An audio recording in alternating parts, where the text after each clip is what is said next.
भक्ति मार्ग में Student, in the path of bhakti, Shabari, Baba, in the path of bhakti,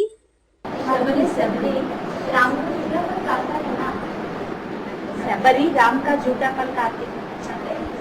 Shabari झूठापन Ram को देती है ना। इसका अर्थ क्या है पूछ रहे हैं। Student, it is shown in the path of bhakti that Shabari gives her tasted fruits to Ram, doesn't she? Baba, yes. संगम युग में क्या है? Another student, she is asking what is its meaning in the confluence age.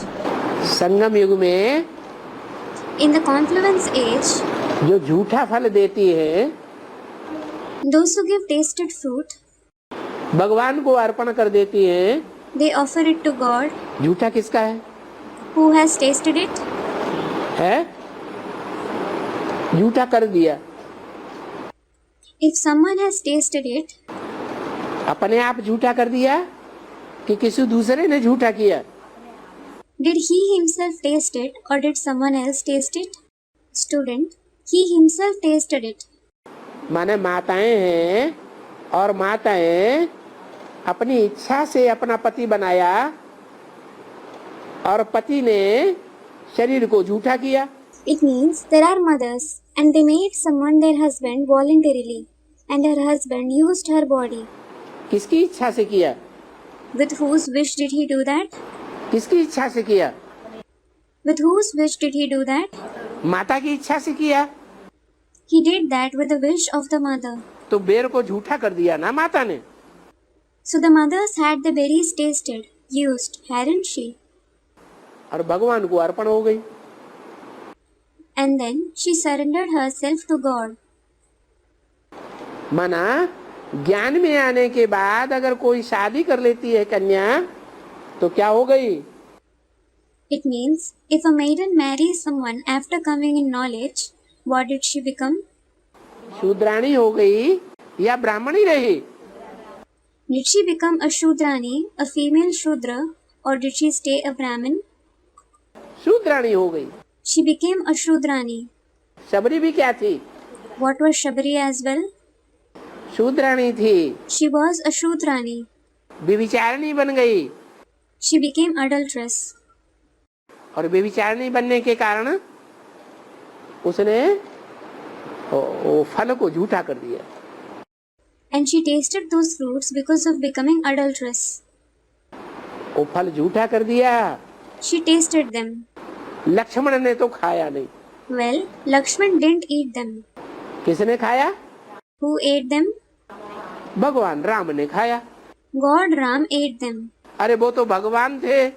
Arey, he was God after all. वो तो पतितों को पावन बनाने वाले हैं। He is the one who purifies the sinful ones. उन्होंने खाया तो उनके ऊपर तो कोई पाप लगेगा नहीं। If he ate them, he certainly wouldn't be stained by any sin. भगवान विष पीता है God drinks poison. और विष कहा जाता है पराई स्त्री और पराई पुरुष को।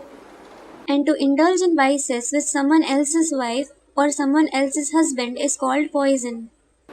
पराई स्त्री और पराई पुरुष को सेवन करना ये विष के समान है। To use someone else's wife or someone else's husband is equal to drinking poison.